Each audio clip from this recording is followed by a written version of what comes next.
तो आज हम प्रश्नावली 1B स्टार्ट करेंगे। तो इसमें पहला प्रश्न क्या लिखा है, निम्नलिखित पूर्णांकों के योगात्मक प्रतिलोम लिखिए। जैसा कि पिछली क्लास में आप पढ़ चुके हैं, योगात्मक प्रतिलोम क्या होता है। जब किसी संख्या का चिन्ह परिवर्तन कर दिया जाता है तो क्या कहलाता है, योगात्मक प्रतिलोम। तो इसमें कुछ संख्याएं दी है, जैसे -7, 0, 1, -a प्लस b। हमें क्या लिखनी है, इनकी योगात्मक प्रतिलोम लिखने हैं। तो हम इनके चिन्ह परिवर्तन कर देंगे। क्या कर देंगे, चिन्ह परिवर्तन।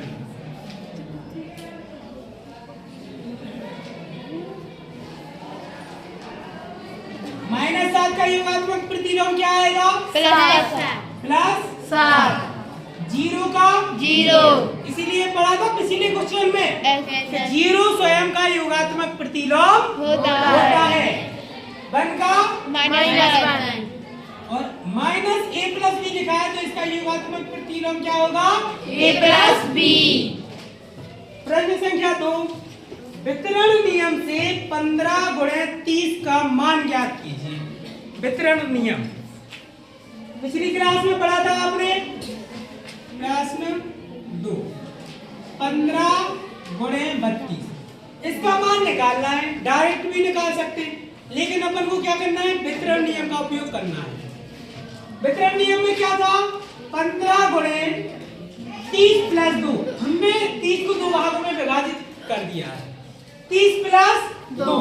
तो हम क्या कर सकते हैं, वितरण नियम क्या होता, a into B plus C बराबर a into B plus a into सी।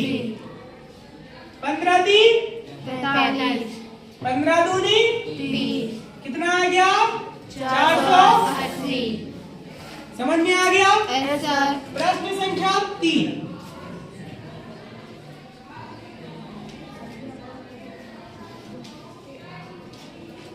प्रश्न 3 में दिया हुआ है, धन पूर्णांकों में से एक उदाहरण सहित दर्शाइए कि योग की संक्रिय संक्रिया पर योग का वितरण नियम असत्य है। योग की संक्रिया पर योग का वितरण नियम, पहले देखो हम आपको बता दें, a प्लस b बराबर नहीं होता है a plus b plus a plus c। क्या नहीं होता है, a plus b plus c, a plus b और a प्लस c के बराबर नहीं होता। ये तो होता वितरण नियम। क्या होता है, a cross b plus c बराबर a cross b plus a cross c। वो गुणा का था तो वो कैसा था, सत्य था। लेकिन ये कैसा है, असत्य, क्योंकि ये कैसे नहीं आएंगे, कभी भी बराबर नहीं आएंगे। जैसे मान लिया a बराबर 2 है, b बराबर 3 है और c बराबर 4 है। ये क्या दे रहे हैं, हम उदाहरण दे रहे हैं। तो अगर a बराबर 2 रख दें, 2 प्लस b बराबर 3 और c बराबर 4, तो ये कैसे नहीं होंगे, इनके बराबर नहीं होंगे। 2 प्लस 3 और 2 प्लस 4, क्योंकि ये आएगा आपका क्या, 4 3 7 और 2 9, और ये क्या आएगा, 3 2 5 और 3 2 4 और 2 6 11। तो ये कैसे नहीं है, बराबर नहीं है। तो ये कैसी है, असत्य है। किसके लिए, योग के लिए। अगर यहाँ पे क्या होता, गुणा, तो वितरण नियम का पालन करता, लेकिन योग के लिए वितरण नियम का पालन नहीं करता है, इसके लिए संख्या कैसी है, असत्य है। कैसी है, असत्य। प्रश्न संख्या 4 दी है, दर्शाइए कि पूर्णांकों में योगात्मक नियम अद्वितीय होता है। पूर्णांकों में योगात्मक नियम कैसा होता है, अद्वितीय होता है। केवल उसका योगात्मक प्रतिलोम एक दूसरा पूर्णांक ही निकलेगा। जैसे बेटा 5 का योगात्मक प्रतिलोम क्या होता है, -5। क्या होगा, -5। तो ये एक अद्वितीय संख्या है, इससे और कोई दूसरी संख्या इसका योगात्मक प्रतिलोम नहीं निकलेगी। क्या -4 हो सकता? -3 हो सकता? नहीं हो सकता। तो प्रत्येक पूर्णांक का, चाहे आप 1 लो, चाहे -5 लो, चाहे -4 लो, कोई भी संख्या लो, तो इनका योगात्मक प्रतिलोम क्या निकलेगा? एक अद्वितीय संख्या, मतलब एक ही संख्या आएगी उसकी जो योगात्मक प्रतिलोम होगी। ठीक है? Yes sir. तो इसका क्या आ जाएगा? 4। तो प्रत्येक संख्या का एक ही योगात्मक प्रतिलोम होता है, कोई दूसरा योगात्मक प्रतिलोम नहीं होता।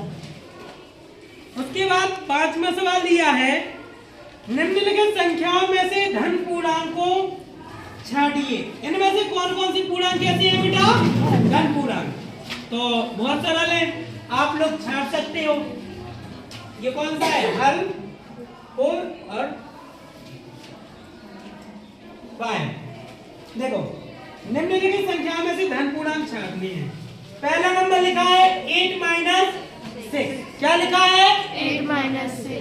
8 में से 6 जाएगा तो क्या बचेगा? 2। ये कैसा है? धन पूर्णांक है कि नहीं? Yes sir. है। दूसरा कॉमा लगा के लिखा है 2 - 5। क्या लिखा है?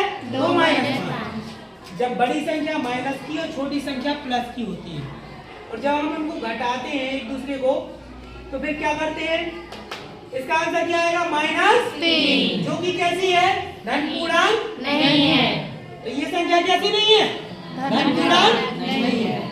तीसरी संख्या है 1/3। तो बेटा ये भी एक धन पूर्णांक नहीं है। क्यों नहीं है? इसलिए नहीं है क्योंकि ये एक पूर्णांक ही नहीं है। धन पूर्णांक तो बात की बात है। जब आप 1 में 3 से भाग करोगे तो 1/3 आएगा। ये एक पूर्णांक संख्या नहीं है। धन तो है लेकिन पूर्णांक संख्या नहीं है। उसने क्या पूछा कि कौन कौन सी धन पूर्णांक संख्याएं हैं? तो ये एक परिमेय संख्या है, पूर्ण संख्या नहीं है। कैसी है? परिमेय संख्या। चौथी दी है -3 गुणे -4। इन दोनों को जब आप गुणा करेंगे तो 3 चौको 12, माइनस माइनस प्लस। तो ये कैसी है? एक धन पूर्णांक है कि नहीं है? अगली संख्या लिखी है 8/2। 2 से 8 में भाग करोगे तो क्या आएगा? 4। क्या आएगा? 4। 4 एक कैसी संख्या है? धन पूर्णांक है कि नहीं है? इसके बाद है आपका -5 गुणे 3। -5 गुणे 3। ये कैसी संख्या है? धन पूर्णांक है कि नहीं? नहीं है। क्यों नहीं है बेटा? 5 दिया 15। एक माइनस लगाए तो यहाँ क्या लग जाएगा? माइनस। तो ये कैसी? धन पूर्णांक नहीं है। उसके बाद बेटा दिया हुआ है निम्नलिखित संख्याओं में से, नहीं, इसके बाद 3 गुणे 5 दिया है। क्या दिया है? 3 गुणे 5। 3 गुणे 5 क्या हो जाएगा? 15। यह एक धन पूर्णांक। तो इसी के साथ हमारी एक्सरसाइज 1 भी कंप्लीट।